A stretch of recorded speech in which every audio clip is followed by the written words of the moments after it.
गुरु शुक्र शनि राहु केतव सर्वे ग्रहाः शान्तिकराः भवन्तु, सर्वे ग्रहाः शान्तिकराः भवन्तु, क्रूरग्रहाः शान्तिकराः भवन्तु। नमस्कार, स्वागत है आपका आचार्य वाणी में। मैं आचार्य डॉक्टर विक्रमादित्य आपके साथ हूँ और आज का विषय है हमारा मीन राशि वालों के लिए शुक्र और बृहस्पति की युति कैसी रहेगी। देखिए, आपकी राशि के दृष्टिकोण से आपको समझना चाहिए कि शुक्र आपकी राशि के साथ, बृहस्पति आपकी राशि के साथ बहुत विशेष संबंध रखते हैं। मीन राशि में बृहस्पति जब आते हैं तो स्वग्रही हो जाते हैं और मीन राशि में शुक्र जब आते हैं तो क्या होते हैं, उच्च के हो जाते हैं। बड़ी विचित्र स्थिति है ग्रहों की इस वक्त। आमतौर पर शुक्र और बृहस्पति एक दूसरे के विरोध में रहते हैं, लेकिन सबसे शुभ ग्रह ज्योतिष के अंतर्गत माने जाते हैं और सबसे शुभ भाव में इस वक्त वो विराजमान है आपकी राशि के दृष्टिकोण से। चतुर्थ भाव, सुख का भाव, माता का भाव, भूमि का भाव, मकान का भाव, समस्त प्रकार के संसार के वैभव सुख जो है वो वहीं से निष्कर्ष किए जाते हैं और वहाँ दो परम शुभ ग्रहों की युति आपकी राशि के दृष्टिकोण से है। और सबसे अच्छी बात यह है कि कहीं भी किसी पाप ग्रह, क्रूर ग्रह की दृष्टि गोचर में तो कम से कम आपके चतुर्थ भाव पर नहीं पड़ रही है। लॉटरी खुलवा सकते हैं ये ग्रहों की युति। जी हाँ, ये खास तौर पे कुछ नई उन्नति, तरक्की देने के योग बना सकते हैं। समस्या कहीं और, इन ग्रहों की युति जो होने जा रही है 27 जुलाई से लेकर 21 अगस्त तक ये युति रहेगी। 27 जुलाई को बृहस्पति के साथ शुक्र महाराज चलते चलते विराजमान हो जाएंगे, अपने स्वग्रही राशि से निकलकर चतुर्थ भाव में पदार्पण कर लेंगे और बुध की राशि में बैठेंगे। 21 अगस्त को वहाँ से आगे पदार्पण करेंगे और आपके लिए वो भी अच्छा रहेगा। यानी ओवरऑल देखा जाए तो ये ग्रहों की युति आपके लिए कहीं ना कहीं लाभ देने के लिए अच्छे योग बनाती दिखाई दे रही है। ऐसे में आपको समझ लेना चाहिए कहीं बस 7.5 ही आपकी सबसे समस्या का योग बनी हुई। हमने अलग से एक वीडियो बनाया था अभी शनि महाराज के ऊपर कि शनि वक्री होने जा रहे हैं। उस वीडियो को अच्छे से पढ़ लेना, समझ लेना, याद कर लेना, जो उपाय बताए हैं वो कर लेना, क्योंकि ये सब ग्रहों की युति जो है वो तो कुछ दिन महीने के लिए। तो ये यहाँ पर आपको एक विंडो दे रहे हैं अपने शुभ ग्रहों का। जैसे होता है ना कि कई बार क्या है, बादल घनघोर वृष्टि चल रही है और कहीं रास्ता दिखाई नहीं दे रहा। ऐसे में ये शुक्र और बृहस्पति की युति एक नया रास्ता बनाकर, वैसे तो शुक्र और बृहस्पति जो है विशेष तौर पर खास तौर पर ध्यान रखें कि आपके ग्रहों के दृष्टिकोण से, आपकी राशि के दृष्टिकोण से दो परस्पर विरोधी ग्रह हैं और उसके जंजाल में कोई फंस गया, यानी मैं इधर जाऊं या इधर जाऊं, देवगुरु बृहस्पति इधर ले जाने वाले हैं और शुक्र महाराज इधर से ले जाने वाले हैं, लेकिन ले जाने दोनों को दोनों सफलता की तरफ है। धरती तो गोल ही है ना, आगे ले जाने वाले। लेकिन क्या हो रहा है, अगर आप इस दुविधा में फंस गए, इधर से जाऊं तो उधर से जाऊं, तो क्या होगा कि कहीं ना कहीं वो रास्ता ट्रेवल हो ही नहीं पाएगा। चल दो, कहीं भी चलना हो, बस इस वक्त क्या है, चले वेती चलना। परम शास्त्र जो शास्त्र में कहा गया, चलते रहो, चलते रुको मत। जो चलते हैं, चलते रहते हैं, वो कहीं ना कहीं सफलता की तरफ पहुंच जाते हैं। बस इस सूत्र को समझना है। शनि महाराज आपको ना कहीं अड़ियल करा रहे हैं, वो समस्या लगातार दे रहे हैं। तो इस वक्त जो 7.5 का दौर आपकी राशि में चल रहा है वो कहीं ना कहीं, साथ में मंगल महाराज ने कहीं ना कहीं वो तांडव मचा दिया है। तो हमने जो वीडियो बनाया था उसमें बहुत सारी बातें बताई थी, बहुत सारे उपचार भी बताए थे। ऐसे में यदि ये समय को हम ध्यान रखें कि 27 जुलाई से 21 अगस्त तक का जो समय है वो कहीं ना कहीं आपको प्रॉस्पेरिटी देने के लिए एक भगवान की कृपा से बहुत सुंदर रास्ता देता दिखाई दे रहा है। ऐसे में खासतौर पर ग्रहों के द्वारा आपको बहुत लाभ मिल सकता है। ऐसे में कोशिश करें, 2-3 उपाय हम आपको बताने का प्रयास कर रहे हैं, वो आप करने का प्रयास। सावन का महीना के आरंभ काल तो चल ही रहा है इस वक्त, और ऐसे में हो सके तो एक काम करने का प्रयास करें। हर बुधवार के दिन भगवान शिव के मंदिर, वैसे तो सावन तक तो रोज चले जाएं तो बहुत अच्छा है, दही के द्वारा भगवान का अभिषेक करने का, भौतिक सुखों के लिए, रुके हुए काम को पूर्ण करने के लिए, लॉटरी खुलवाने के लिए दही और शहद मिलाकर उसके द्वारा भगवान का अभिषेक, दही का दान करें। गरीब लोगों को दही का दान कर दें, शहद के द्वारा भगवान का अभिषेक कर लें। ये काम करने का प्रयास करें। भगवान शंकर के मंदिर में जाकर शुद्ध रुद्राभिषेक के द्वारा रुद्राभिष्ट दही का पाठ करते हुए भगवान का इस वक्त आपकी राशि के दृष्टिकोण से ये बहुत अकाट्य प्रयोग हम आपके समक्ष रखने का प्रयास कर रहे हैं। दही और शहद से भगवान का अभिषेक अवश्य कराने का प्रयास करें। भौतिक सुख प्राप्त करने के लिए, कहीं ना कहीं रुके हुए काम को गति देने के लिए ग्रह आपके लिए बहुत सुंदर योग बनाकर तैयार कर रहे हैं, कहीं ना कहीं लाभ दे रहे हैं। लेकिन ध्यान रखना, हमने आपको मंगल और शनि वाले वीडियो में ये बात समझाई थी कि इस वक्त समस्याएं ऐसी हैं कि लोग आपको अपनी तरफ, अपने साथ ले जाकर कहीं ना कहीं झगड़े में फंसवा देंगे। तो फालतू के कामों से बचते हुए कार्य करने का प्रयास कीजिएगा। कहीं ना कहीं आप दृष्टा भाव से कहीं खड़े हों कहीं ना कहीं दो आपस में लोग भिड़ रहे हों और भाई साहब कहीं आए और आपको भी लेके चलते, चल भाई चल, तू भी खड़ा था यहाँ पे, तेरा भी नाम कहीं ना कहीं आ रहा है। तो ऐसे में कहीं ना कहीं आपका जो समय है वो बर्बाद हो सकता है। तो फालतू के कामों में समय ना लगाएं। इस वक्त 7.5 चल रही है, शनि का उपचार जितना हो सकता है वो लगातार करते रहे, हल्के में मत लीजिएगा। शनि स्तोत्र का पाठ हमने अभी शनि वाले वीडियो में बहुत बढ़िया तरीके से आपको समझाने का प्रयास किया था। बहुत सारे लोग केवल हल्का हल्का सा ऊपर ज्योतिष को देखने का प्रयास करते हैं। ज्योतिष बहुत गहन है। ज्योतिष केवल अंगूठी पहनाना नहीं है। आज पूरे समाज में, पूरी जगह, हर जगह केवल एक व्यावसायिक दृष्टिकोण से कि अंगूठी पहने जाओ और ज्योतिष को सिर्फ बाद में जो हो रहा है, सारे जितने भी ज्वेलर हैं वो सब के सब ज्योतिषी जो है ज्वेलर बन गए हैं। तो ऐसे में स्थिति हटाइए, ग्रहों की वास्तविक स्थिति को समझते हुए कार्य करें। और यदि समझ लेंगे तो कभी कभी अपनी जन्मपत्री को प्रॉपर्ली अच्छे से समझकर कार्य करते रहना चाहिए। गोचर में तो बार बार बहुत अच्छे समय आते रहते हैं। तो वैसा ही एक समय ऐसे 7.5 के दौर में आपके लिए एक बार बृहस्पति के शनि शुक्र के साथ युति करके आया है। बहुत सारे लोगों ने भ्रांति डालने का प्रयास किया होगा कि समय बृहस्पति शुक्र जो है विरोधाग्रह, हम कह रहे हैं बहुत बढ़िया से आपके लिए अपॉर्चुनिटीदायक समय है। इसको यूटिलाइज कर लो तो बहुत बढ़िया हो सकता है। बृहस्पति शुक्र की युति बहुत विशेष संबंध रखती है। तो इस प्रकार से बृहस्पति और शुक्र की जो युति है वो आपने समझी। ये ग्रहों की युति जो होती हैं और योगा योग जो बनते हैं, परस्पर टकराव बनते हैं, इसका प्रभाव जीवन में हर क्षण पड़ता है।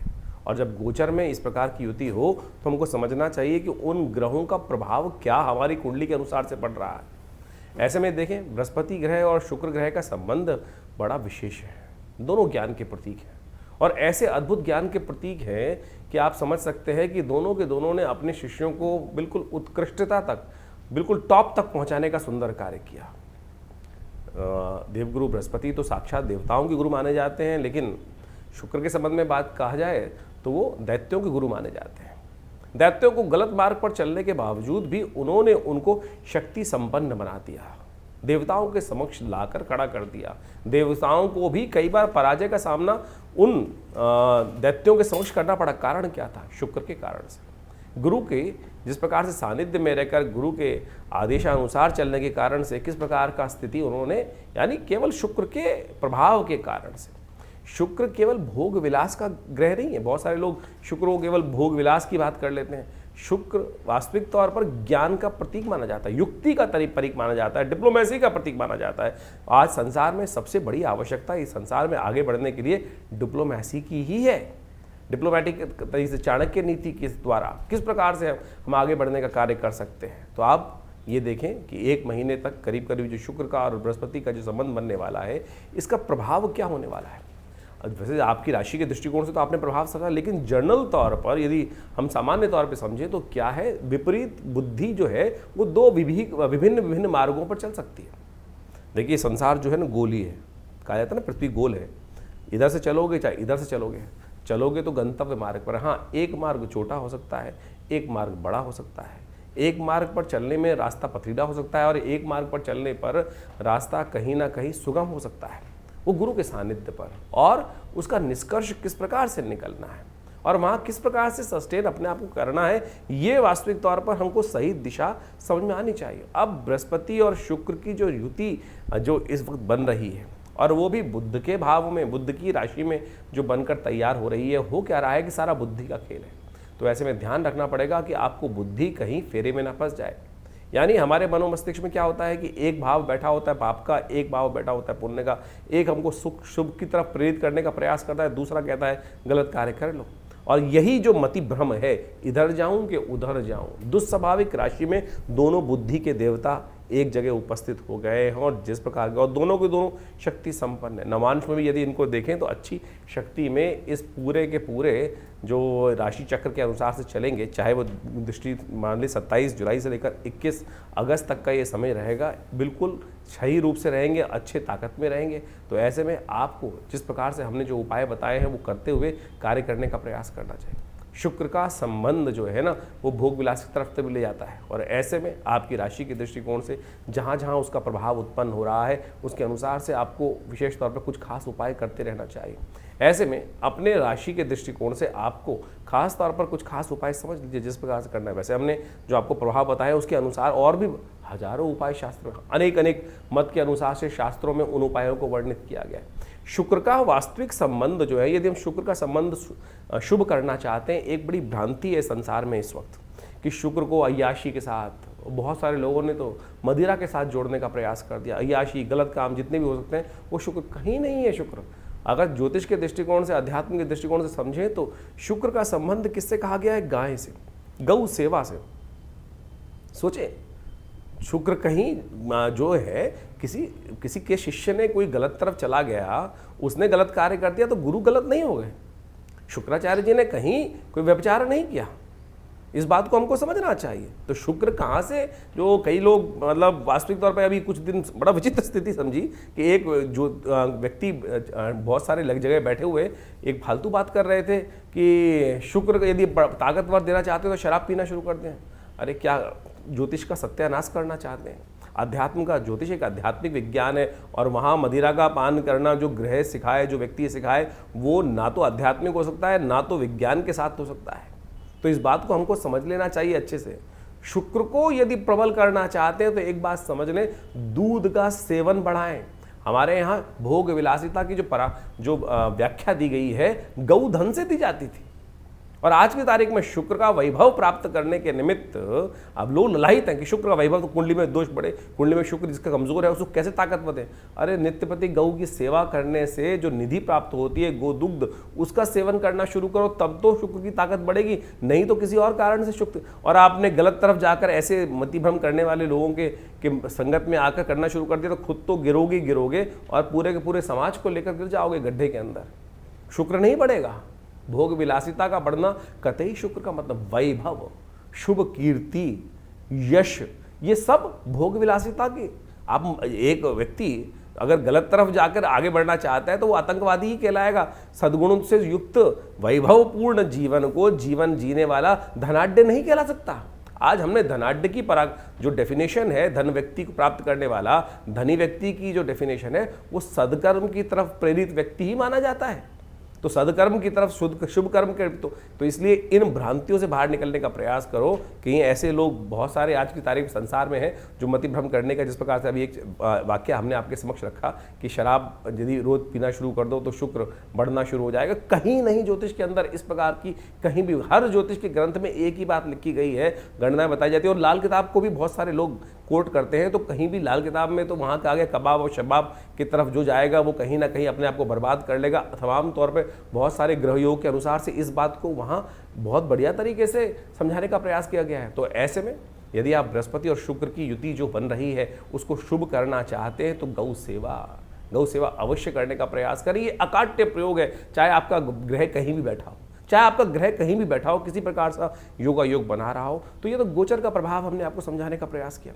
इसके साथ साथ ओम द्रांग द्रींग द्रोंग से शुक्राय नमः, इस मंत्र का जप सबसे श्रेष्ठ हो सकता है। और ऐसे में तो ये पूरा काल जो चल रहा है, सावन का महीना ही चलता रहेगा।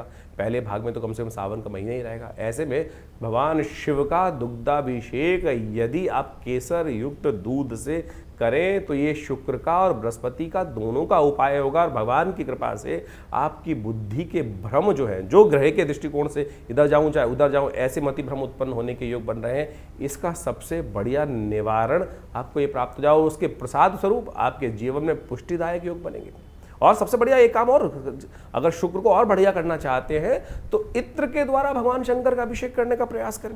इत्र का सुंदर परफ्यूम इत्यादि का, अपने बहुत सारे लोग कहते हैं परफ्यूम से एलर्जी होती है, कुछ होती है, तो शुक्र का संबंध जो है, जहां दुर्गंध है वहां बहुत सारे नेगेटिव ग्रह हो सकते हैं, लेकिन शुक्र तो विलासिता का प्रतीक है, शुभ भोग का प्रतीक है। तो इत्र का प्रयोग अवश्य आपकी राशि के दृष्टिकोण से, यदि आप इत्र का प्रयोग, सुगंधी का प्रयोग, और एक बात और ध्यान रखना, शुक्र नेगेटिव कब होता है? जब कोई व्यक्ति फटे हुए कपड़े पहनता है। अब बाहर से अच्छे कपड़े पहन सकते हैं, अंदर से फटे हुए कपड़े पहन रखे।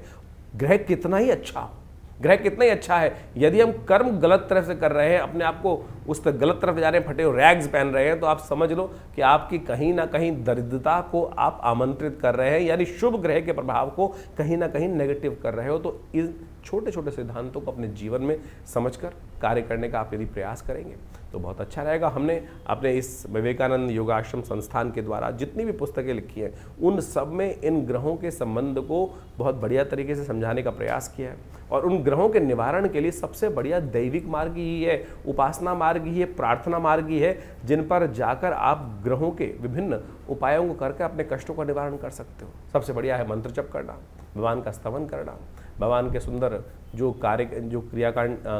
जो कर्मकांड के सिद्धांत के अनुसार से बहुत सारे मंत्र इत्यादि जप करने के पूजा पाठ के विधान को विकसित किया गया है, उनको करना। तो आप समझें, और जब भी हमने बहुत सारी व्यवस्थाएं बनाई हैं विवेकानंद योगाश्रम में, हर रविवार को बड़ा कार्यक्रम होता है, उसमें आप सब लोग आकर उस यज्ञ में बैठ सकते हैं। विभिन्न नवग्रहों के मंत्र हम समय समय पर कराते ही हैं उसमें, तो आप सब आकर उन यज्ञ इत्यादि कर्मों में बैठें। और विवेकानंद योगाश्रम दिल्ली में जमुना पार क्षेत्र में लक्ष्मी नगर क्षेत्र में स्थित है, और यहाँ नित्य प्रति करीब पिछले करीब 50 सालों से हर रोज़ करीब 8 घंटे यज्ञ चलता है। आप भी आएँ। माँ भगवती का सुंदर शिव विग्रह विराजमान है, और उनके सानिध्य में बैठकर यदि आप अपने जीवन को आगे ले जाने के लिए, सही दिशा पकड़ने के लिए माँ भगवती का आशीर्वाद मिल जाए, तो कहा जाता है कि समस्त कष्ट दूर करने के अद्भुत योग बन जाते हैं। आइए विवेकानंद योगाश्रम में। और यदि आपको कोई निजी विचार विमर्श करना है तो आप नीचे दिए नंबर्स पे, फ़ोन नंबर, अकाउंट, उस पर बातचीत कर अपॉइंटमेंट लेकर हमसे बात भी कर सकते हैं। और वैसे बहुत सारे लोग ऐसे होते हैं कि जिनके पास कोई समस्याएं हैं और उनका निदान चाहते हैं, और कुछ पारिश्रमिक तौर पर व्यवस्था नहीं है, तो कोई चिंता नहीं है। रविवार को हमने महीने के पहले रविवार को आश्रम में व्यवस्था कर रखी है। सुबह आश्रम में जो यज्ञ होता है उसके बाद कोई भी व्यक्ति विवेकानंद योगाश्रम दिल्ली में आकर, लक्ष्मीनगर क्षेत्र में आकर हमसे परामर्श कर सकता है सुबह के टाइम पर केवल, और उसमें कोई शुल्क नहीं लिया जाता है, और इस यज्ञ इत्यादि कर्म में कोई शुल्क नहीं रहता। कोई भी आकर वहाँ व्यवस्थाओं के साथ जुड़ सकता है। और रविवार को सुबह 8 बजे से लेकर 10:30-11 बजे तक ये कार्यक्रम चलता है। सुंदर यज्ञ, भंडारा इत्यादि समस्त व्यवस्थाएं रहती हैं। आप सब लोगों का सादर आमंत्रण है आप सब लोगों को। धन्यवाद।